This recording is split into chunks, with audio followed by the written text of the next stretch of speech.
The guy says, you know what, if we ever find this city and there is the gold that they talk about, then I'm going to make you guys swim across the lake. I'm going to shoot you and the gold will be mine.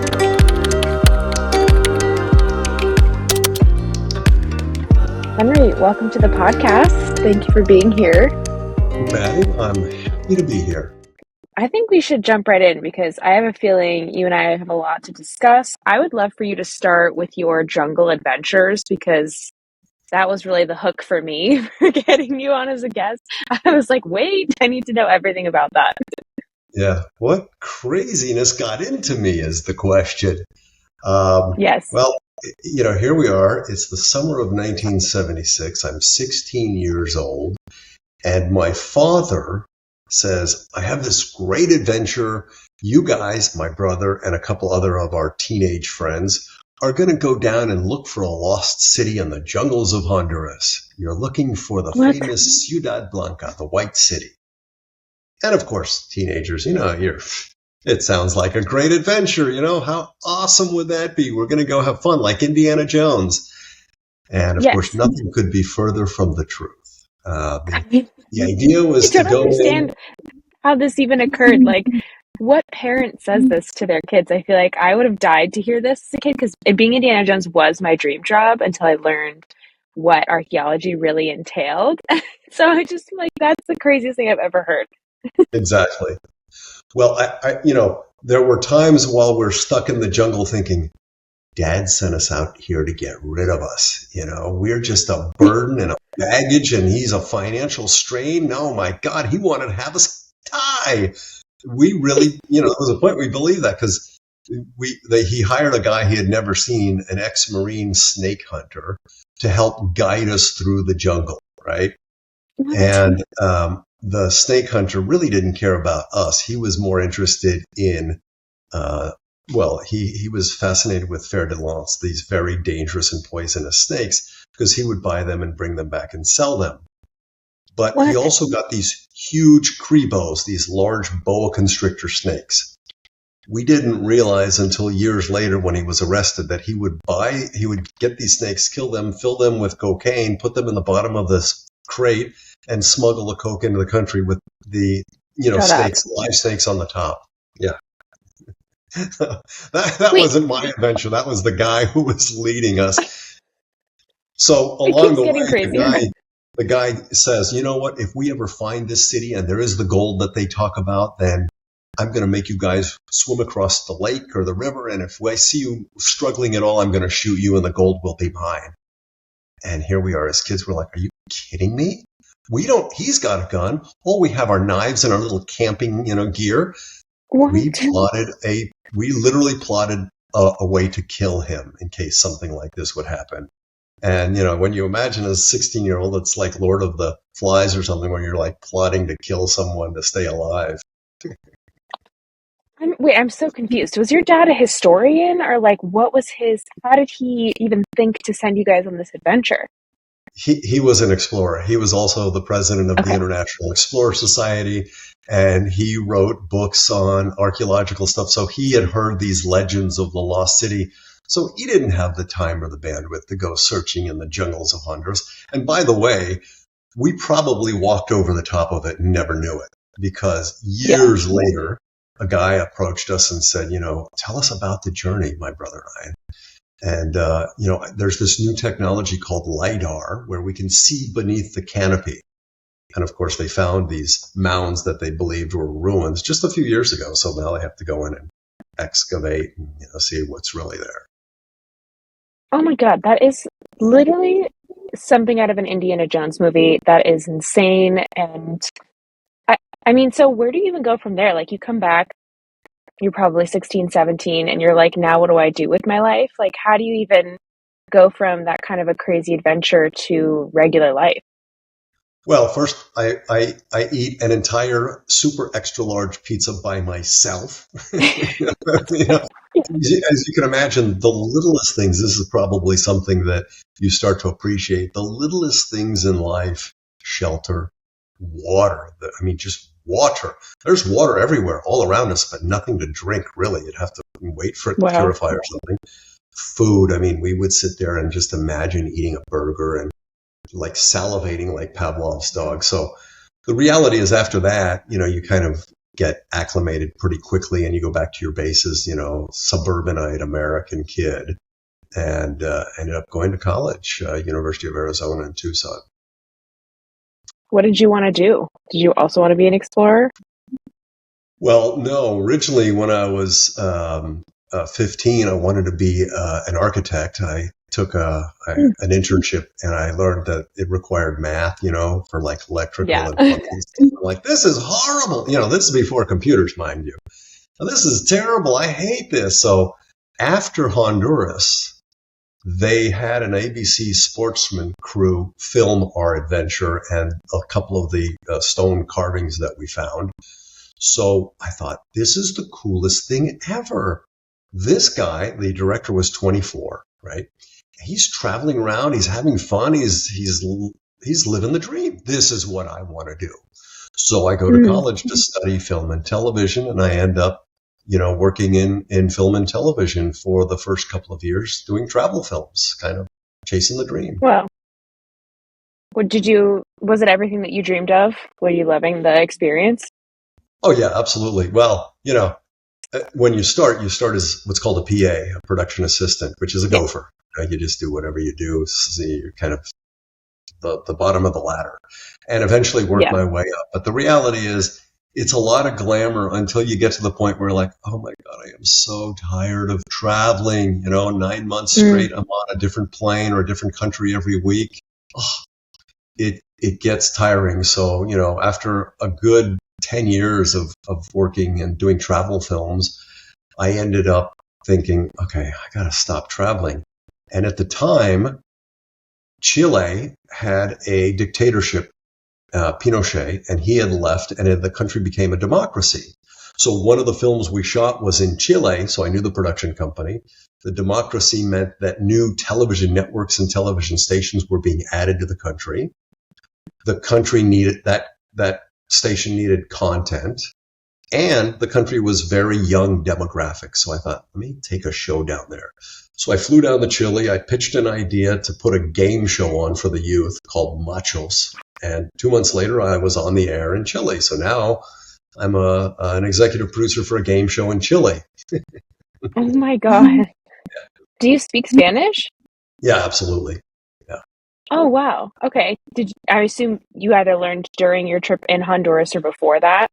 No, first of all, I'm from South Florida, so if you don't speak Spanish in South Florida, you're pretty much shit out of luck. But my youth was a lot of Spanish. I had a girlfriend in Cuba. I had a housekeeper who was Guatemalan, didn't speak English, so I had to speak Spanish, right? And then finally, by the time I went to Chile, I'd shot most of the countries in Latin America for Eastern Airlines, so I spoke Spanish as well.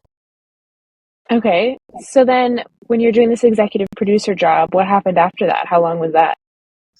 So I didn't think I was going to stay in Chile as long as I did. I ended up falling in love with a Chilean woman, so I stayed there for a little longer.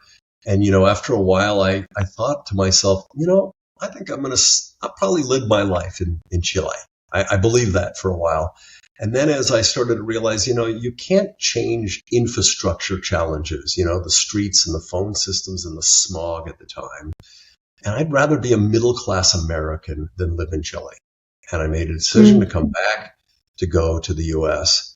And at the time, this was now early to mid 90s, the digital revolution is starting. And I learned this thing where you can edit film with digital cuts. You can have digital visuals and you can cut and paste them like a Word document. I thought that was the coolest thing ever, right?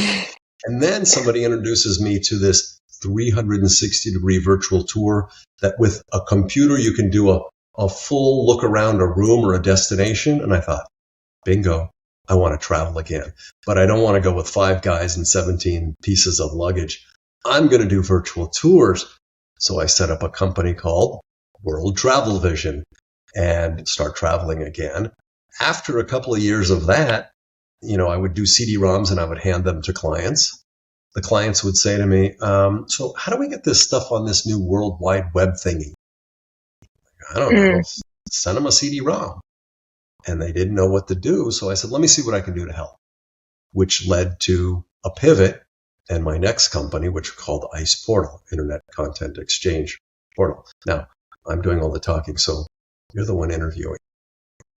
No, this is so, I'm fascinated. I mean, I think interestingly, as someone who's also lived abroad, I think they're always, or not always, I guess it's kind of an overgeneralization, but I think when you grow up in America, there's like a fascination to live outside of it. And once you've lived there for a while, you start reminiscing and thinking about all the things that America has that not everywhere has. And inevitably, I think like we all sort of make our way back, unless, again, that's kind of an overgeneralization. But it's something that I'm starting to experience now. Like, I lived in China for 3 years. I lived in Hong Kong also when I was a kid. So, and it's crazy because when we moved back to the States when I was a kid from China, all I wanted was for my parents to send me away again. Like, I just begged and begged and begged to go back to boarding school. But I don't think my parents wanted me away from them. I'm lucky to have parents that love me. And so I stayed and then studied abroad in college and then ended up going back to China later. And I got stuck in China during the pandemic, which was crazy, but I was excited to come back to the US only because I was like, I have to get out of China. Like, I was Wow. there for too long. So I was like, I have to come back.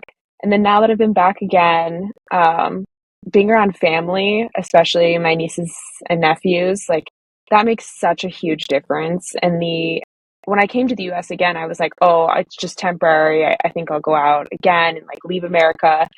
And then now that I have my niece and nephew, I'm kind of like, how can I leave them? Yeah. And I have a lot of international friends, and I was talking to them because a lot of them are from America originally, and we all kind of went through this process. We were like, we hate America, we don't want to be here, and then we live abroad, and then we come back and visit family, and we're like, Amazon's not Maybe. so bad, you know. Yeah. It's like this back and forth between whether we want to stay or go. But I feel like a lot of expats and people who live abroad sort of experience that aspect.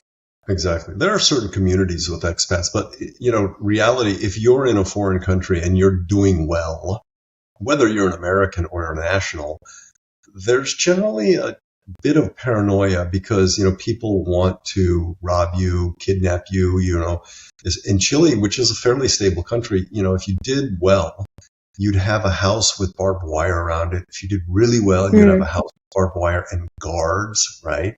And so you'd kind of feel this sense of, I don't know how safe I would feel, And here, living in the middle class, if you will, you could pretty much not have to worry about that. Even making a little bit more, you don't worry about the things that you do in, especially Latin America. Yeah, yeah. I think I had kind of an opposite experience living in China because it was so safe, where like we really didn't have to worry about anything. But that's just, I think, because the nature of the difference between South America and China. Like, I think China's level of communism and their regulations and rules being so strict really discourages people from doing anything outside of the law, which Yeah. it was definitely like an interesting experience coming back home and having to worry about, staying out too late, walking around by myself, making sure my doors were locked. Like that was something that was a jarring experience coming back that I miss sometimes. But, it's a lot of like um, trade-offs, cost benefit analysis. You have to sort of just decide like which ones you're willing to give up. Because again, nowhere is perfect, which I think is really what you learn when you live abroad. Exactly. Exactly. And thank you to China, by the way. The Chinese company bought my company. Oh, really? When did that Yeah. happen? So after, this world travel vision, and then people said, how do we put this on the internet? I went, oh, okay, so instead of producing the content, I got to find a way to distribute the content. And obviously it took a while, but after 20 years, if you go on any travel website on the planet and you see pictures of hotels, Hilton's, Hyatt's, Wyndham's, whatever, they would have come from our servers, the one that I changed. And so you may know a Chinese company. It's called Shiji. 70% of the point of sales, like you go to Starbucks and you ring up a thing. That's a Shiji system. Anyways, Oh, wow. Chiji's expanding. They're looking to go into hospitality. They want to buy the image distribution portion because we had contacts with over 60,000 hotels. And so they came in and made me an offer, as they say, I couldn't refuse. Yeah. It sounds like that was a lot of work to take all those photos and to set everything up, like all the infrastructure. How long did that take you? Yeah, to be honest, we didn't take any of the pictures. So we started out Oh, producing nice. content, and then we realized the challenge was, now imagine um, older people like me when they would go to the travel agencies, like in the 80s, you would go there and there would be a travel agent with a green screen and some very cryptic letters, and there were no pictures, right? The internet comes along and they add these same rate and available data, but there are no pictures, right? So they need Yeah, pictures. Those old systems, those reservation systems, did not have pictures, right? So right. as it turns out, we realized, okay, the problem isn't that they don't want, the hotel groups and the management companies don't want individual hotels uploading willy-nilly because there are standards, there are IP issues, right? And they wanted to manage their brands. So they would collect the images, and then we would take the images from, let's say, the Hiltons of the world, size, tag, categorize, and optimize for the various travel sites because they all have different Mm, IDs, different ID for the right. hotel, ID for the room code, and so on. So the idea really was we would collect millions of images from the hotels, and then we would reprocess them for the travel sites and send them out and get them updated within 24 hours everywhere in the world. Okay, It was a cool. software Okay, play. that makes sense. So then I feel like you've had so many pivots in your life, and then after your company got bought out, it was like, did you have an idea of what you wanted to do next? Or were you sort of like, now what? Yeah, I knew exactly what I wanted to do. So listen, my life has been a series of hedonistic and opportunistic things. I mean, I'm going to answer that in a second, but I'll explain. So I'm in college and I'm sitting in a laundromat with a pocket full of quarters and I'm watching my clothes spin in the washer and then the dryer, and I'm bored out of my mind. And I'm addicted to Pac-Man. So I'm thinking, man, this Mm, place, somebody should get this place a Pac-Man. So I call every laundromat in Tucson, where I went to college. I said, you guys have those, video game machines? And they said, no. And I said, do you want one? Because I'll share the revenue with you. And some of them would say yes. So I didn't have any money. So I took my school money. I bought this used machine at an arcade. And by the time I graduated college, we had video game machines in most of the laundromats. That was the wow. opportunistic part. And the hedonism part, because it was my selfish need. I wanted to play Pac-Man while I was waiting for lunch. And so anyway, after I get to LA and thinking I wanted to produce and direct movies, I turn around and I read a book and I fall in love with it. And I say, oh my God, I have got to buy the rights to this book, buy the rights to the book. And I want to produce a movie. That was 40 years ago. So, What? so now I just published the book. I'll explain the backstory of the book. I just published the book and we're developing a series for television streaming. This is crazy. I mean, like, how did you know to do this stuff? Like, a regular college kid is not thinking about enterprising opportunities or how they can. I mean, maybe today some kids are, but I just think like the average college kid is not thinking about that. They're thinking about exams and graduating and what party's happening next. And have you always been this way, or was it something your parents instilled in you? No, I kind of, at 13, I go to a swim meet in Mexico. I buy a switchblade. Come on, it's 1973. You can do that. I come back to junior high. The kids love it. I fly back by myself as a 13-year-old to Mexico City, buy a bunch of switchblades, come back and sell them. That was my first sort of entrepreneurial endeavor. And then I would do Wow. pet portraits because I was into photography. So I'd have a dark room in my house and send flyers to the neighborhood. And I think they felt sorry for the neighborhood kids. So they, hire me to take pictures of their pets. So there was always something that I just wanted to do passion wise. And I Mm, like the creativity of bringing stuff to life after, the film crew when we went to Honduras. And I thought, wow, this is yeah. not sitting at a desk 9 to 5 and pushing, things. So I like the idea of doing my own thing because I didn't think I could do anything else. Now the reality is it's not that easy.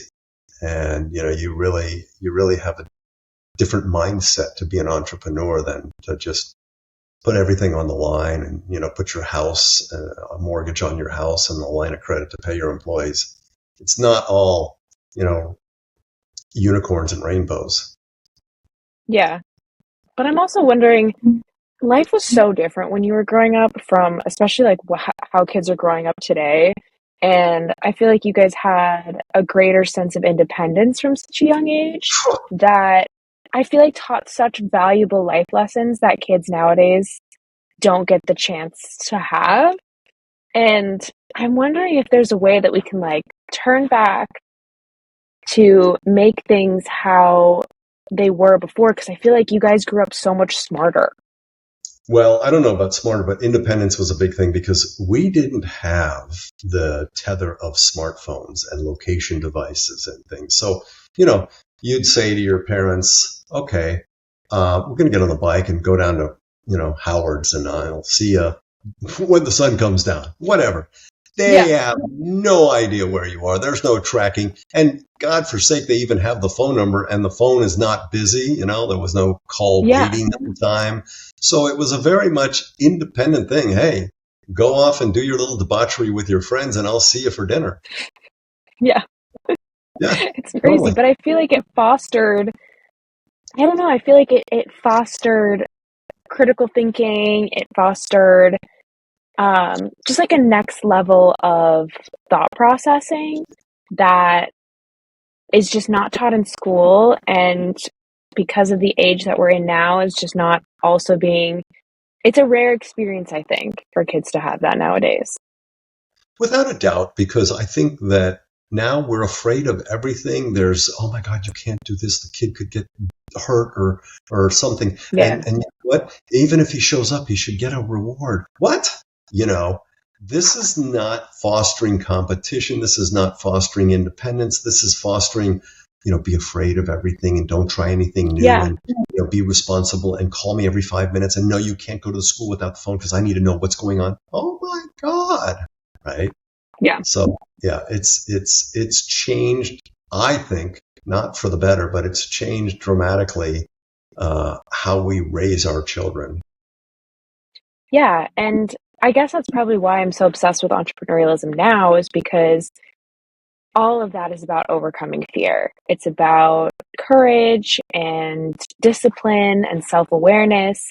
And I think those are some critical skills that so many of us are missing.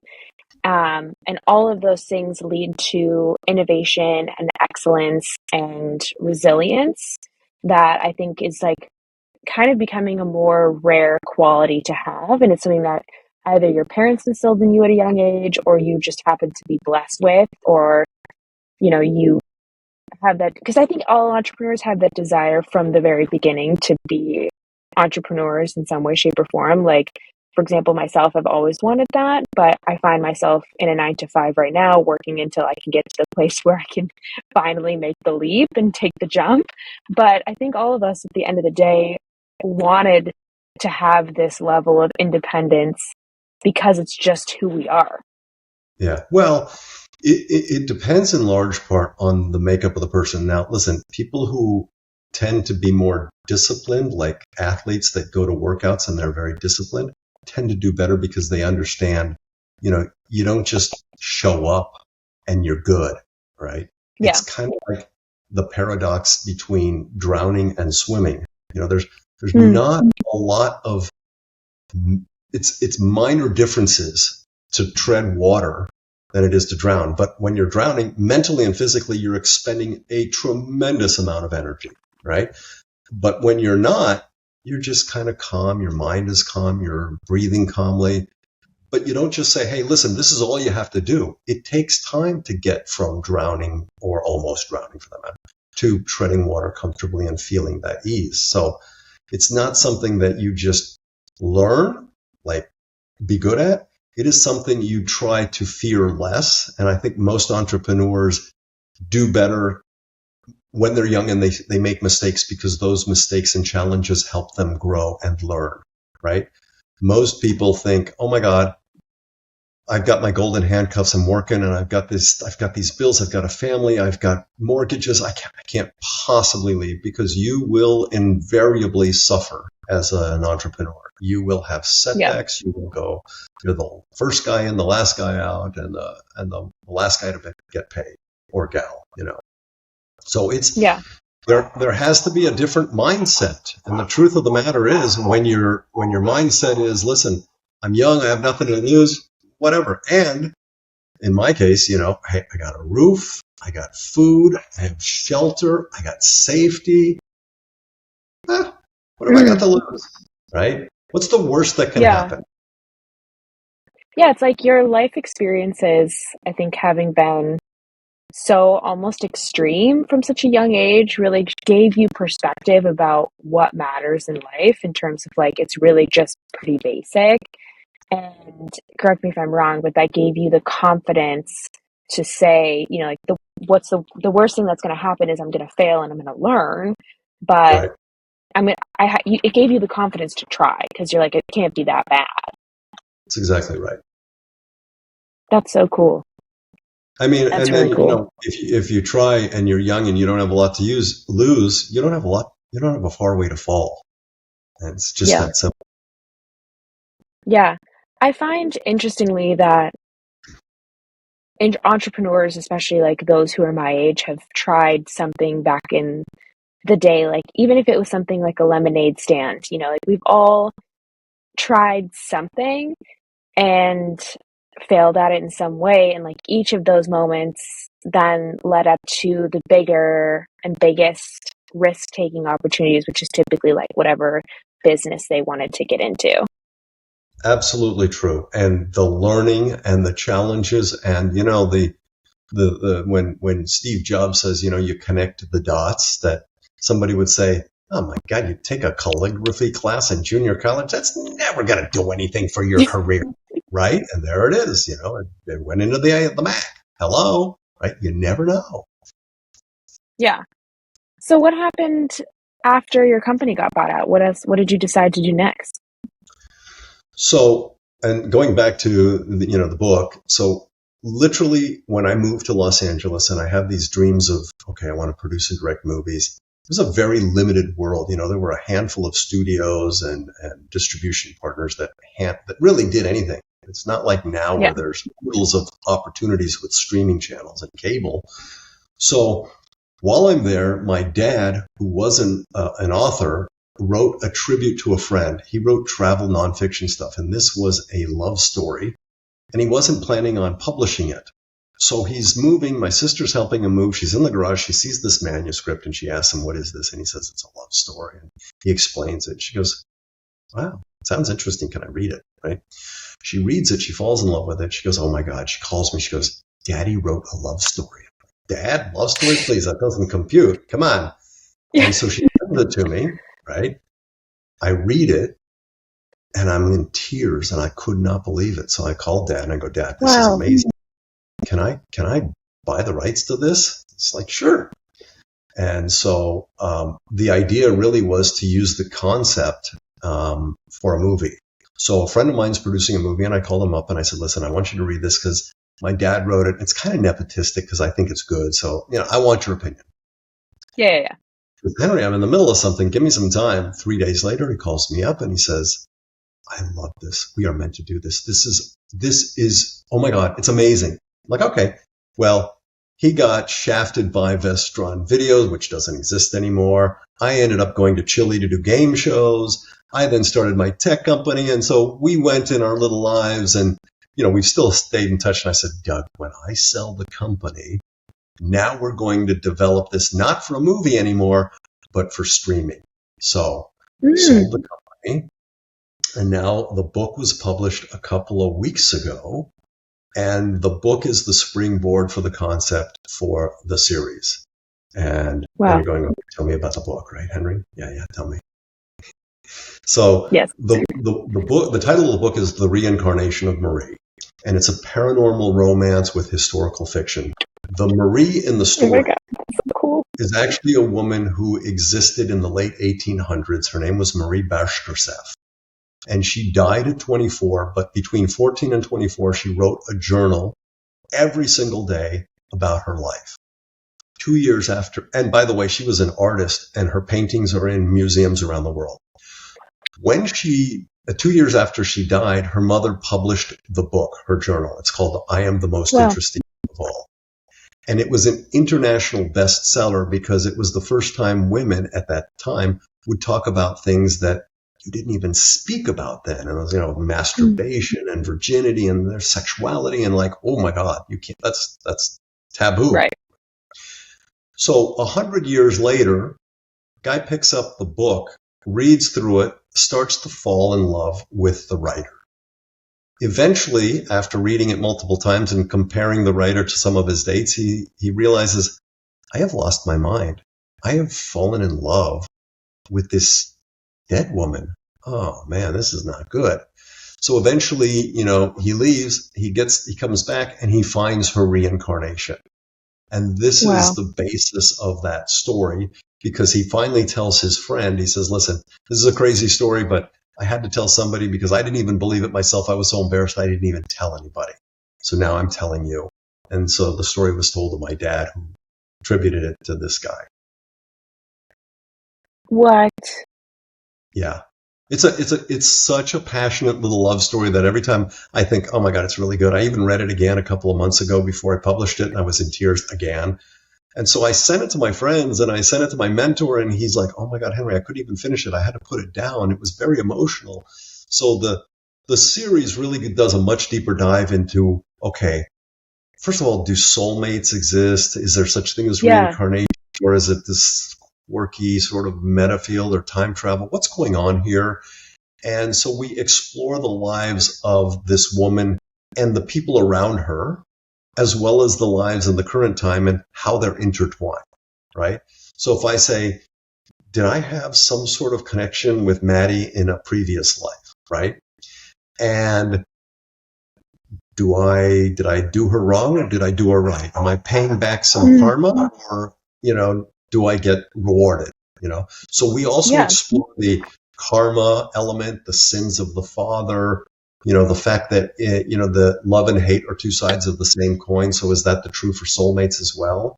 And how do you pass through and know, oh my God, this was my soulmate and I didn't take advantage, stuff like that. Yeah. It's a very trippy series.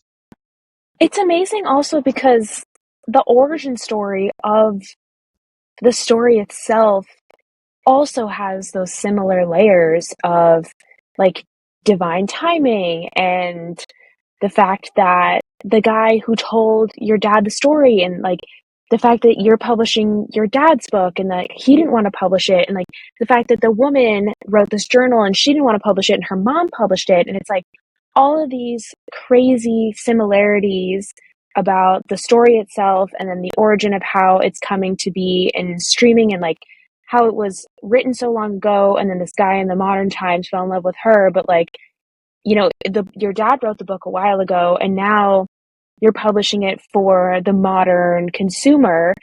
It's just mind-blowing, and it really, I think, is just one of those things where anybody who's not a believer in the universe, I'm like, explain this to me. Yeah. Tell me that that's not how it works. That's what we talk about. It's like we are a tiny, teeny, weeny little speck in this massive universe, right? So how arrogant are we to think that we're something special?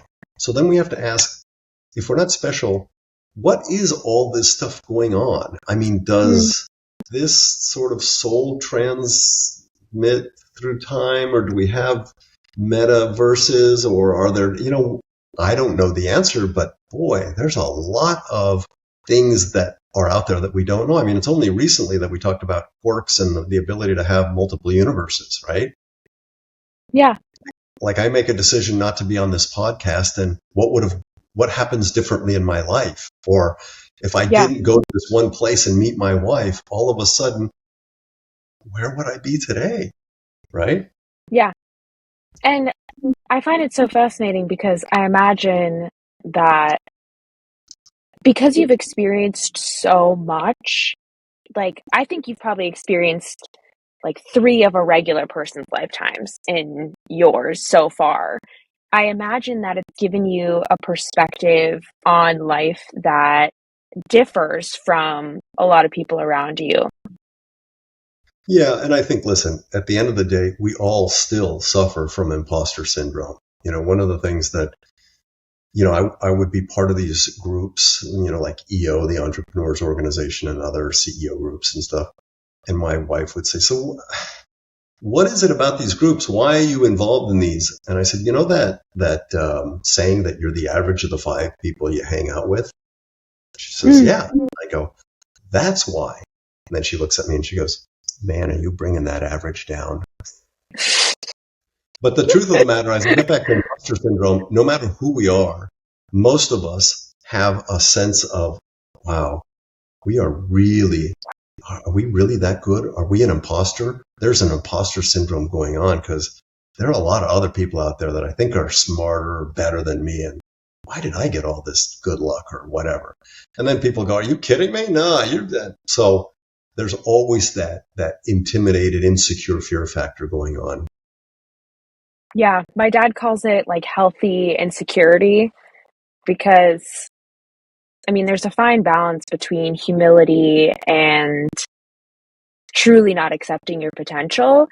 And I think always the smartest person in the room doesn't think that they're the smartest person in the room or knows that they're not, and therefore likes to surround themselves with people who either make up for where they lack or surround themselves with people who think that they think that they're smarter than.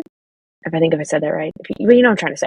Like, it's, and I never understood because my parents were a part of YPO and they tried to get me a part of that kind of an organization. If you guys have never heard of it, I'll link it down below. But they always tried to get me a part of it and I never understood it. And I always was just like, ugh, I don't want to hang out with these hoity-toity people. Like, that's not my vibe. I just want to like meet people organically, like chance meeting. And then now that I'm older, I'm a part of all these groups. I'm a part of like these paid networking groups. I'm a part of these like social communities here in the city. And I think it's just like, as we age, I think the first thing for me is like, I want to make friends in the city and I don't want to make friends by going out to a bar because I just feel like that's not where like the people that I want to spend time with are hanging out because it's not the thing that I want to do.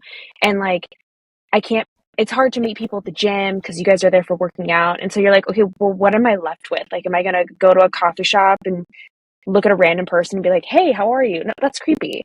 And so it's like you start to just find like it's hard to meet people that are like-minded You're individuals. so old. I know. Wow. You know what I'm saying? Like it's hard to meet people nowadays.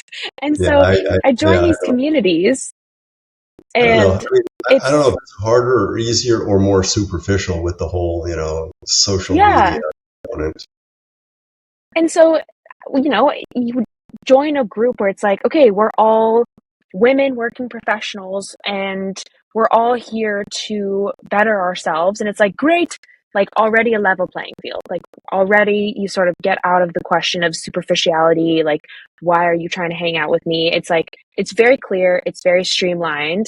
And it's actually like really fun to message a girl and be like, hey, do you want to meet up for coffee? And then you chat and you learn about each other. And if it was awkward, it was awkward. You don't have to talk to them again. But you just never know what's going to happen in those spaces. And the more I find that I utilize them to their maximum, the better I am as a result, because now I'm starting to build this network of amazing people that reach out to me, be like, hey, can you connect me with X, Y, and Z? Or I'm looking to be connected with someone and they're like, oh my God, let me help you. And it's just so nice to Yeah. be surrounded by people that can offer you something more than just like random nonsense. So I agree. And I'll give you 2 stories on that. One, first of all, years ago, I was giving a presentation to a group of CEOs, and around the room, there were these MBA students. And I'm up there with imposter syndrome, of course, thinking, what a fraud, man. These students know more than I do. Jeez, they want to learn something from me. Hello. So I literally Yeah. went back in my 50s, I went back to get my MBA in entrepreneurship, which helped a lot. Mm.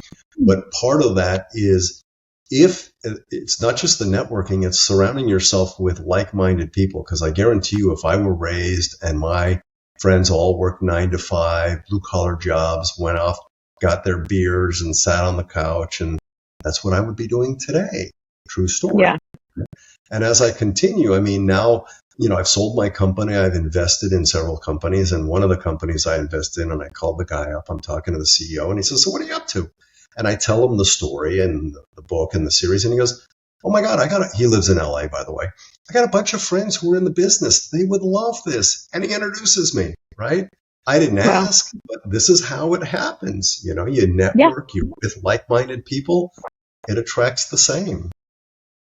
Yeah. And entrepreneurs specifically I was literally just talking to my coworker about this because he's actually leaving our 9 to 5 and he's just going out to start his own company. And I was like asking him about what that experience has felt like. And, obviously he's flip flopping between super excited and also like, what the hell am I doing? And we were just saying that entrepreneurs are a wonderful community of people that just want to help. And I've never seen anything like it. I think aside from like women are like this, where we just always want to help and we're like, "Oh my God, I got you, girl. We'll do it. We'll do what we need to." But entrepreneurs are that way as well, where it's like you tell somebody what you're working on. You're like, "I'm super excited about this project." And the next thing that they want to do is they want to help you in some way, shape, or form. Yeah. And I think that's such a beautiful community for that reason.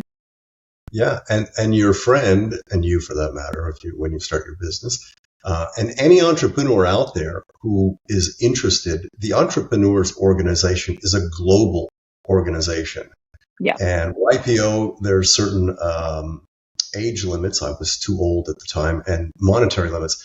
Now, EO also has a monetary limit, but there's also EO accelerators for under like $2.5 million revenue or something like that for people that are learning.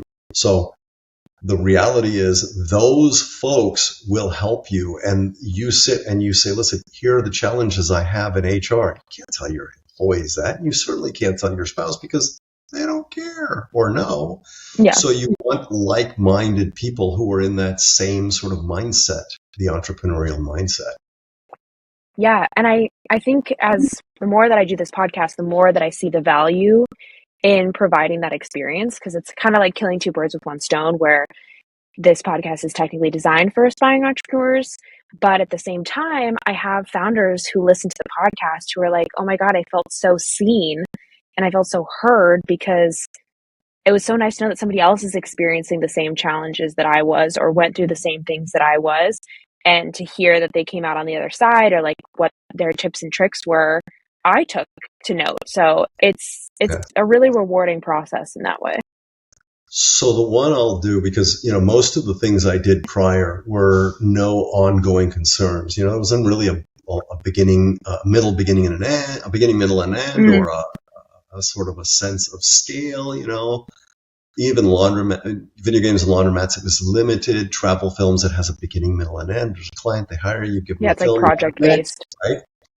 So when I started Ice Portal, which, went on to scale, I had no idea what the hell I was doing from a, business perspective. And besides going back to school, I got a book called Traction. It was written by Gino Wickman, and I fell so in love with it. The backdoor password to our technology was Gino Wickman, right? Yeah. But I got a book for everybody in the company. We were small at the time, so I got a book. And I said, "This is our Bible. Read this. We're going to get together in a month, and this is going to be the way we formulate our lives." So when people would say early on, "Hey, listen, you really need to hire the right people or the best people," I'm like, I can't even afford myself, much less best people. I can't afford these people. It didn't really mean money-wise. It meant culture-wise. And then you need to have a vision. I'm like, the fuck is a vision, right? Or, get the right culture. I'm like, how do you do that? And this book pretty much helps walk you and hold your hand through these processes. It does everything you really need to do for an employee operating system, with the exception of marketing. I don't think it does a good job of marketing because that's a big challenge for small businesses. Yeah, totally. I mean, I work in the startup now, and it's the hardest part is the getting started, and that's like where marketing needs to come in. And it's always funny to me because I think that not a lot of people really think that marketing or understand how important it is, because it's always the first thing to get cut in terms of like if some, the Uh, company's yeah. failing and you're like, but it's critical. Yeah, listen, no money coming in, no business. No marketing and sales, no business. All right. So you can't Yeah. just say, I'm going to hold it and they will come. No, they won't. They don't even know about you. And even if they do, they want to make sure you're around long enough that you don't go out of business. So you got to withstand all of that. Yeah, 100%. I think we're coming up on time. I want to be respectful, but I want to have you tell the people when the streaming is happening, where they can find the book, let them know, because I'm super curious and I want to have it on my radar because I want to see it, read it. Maddie, you're going to read the book and you're going to tell me what you think. I really want to. Yeah, the book is the reincarnation of Marie, but the best place to find, because it's sold in a bunch of places, is on the website, mariethestory.com. Okay. And the series is in development. So, I can't even begin. It could take a year. It could take 5 years. It's already been 40 years, so it's not like I'm in a rush. So it's going Yeah. through its iterations. And by the way, if you're lazy like me and you like the audiobook, I'm going to apologize because when I asked the publisher, I said, I want to do an audiobook. Do I need to find some voice talent? And she says, no, you got a really good voice. You should do it. And I went, no. And she goes, no, it's your dad's thing. It would be really cool. I'm like, oh, yeah, okay. So you'll have to listen to my voice for a few hours. And so the father wrote it, the son voiceover, and the grandson, who's a piano virtuoso, my nephew, does the Chopin concert music transitions. So it's Wow, that's so yeah, cool. yeah. That's amazing. Do you guys have like an Instagram or something that you do regular updates on? I'm really terrible with Instagram, but I just started. I've got like a whopping 13 posts. Yeah. So it's Anamoya. It'll be in the mariethestory.com. And the reason is Anamoya is the name of the production company, which means I feel like I've been here before, which is the whole reincarnation thing. Yeah. Shut up. Yeah. That is just another Anamoya. one of those things where it's the universe again, Yeah. just lining things up perfectly. Well, thank you so much, Henry. This has been awesome. I really appreciate it. Good luck. Thank you very much.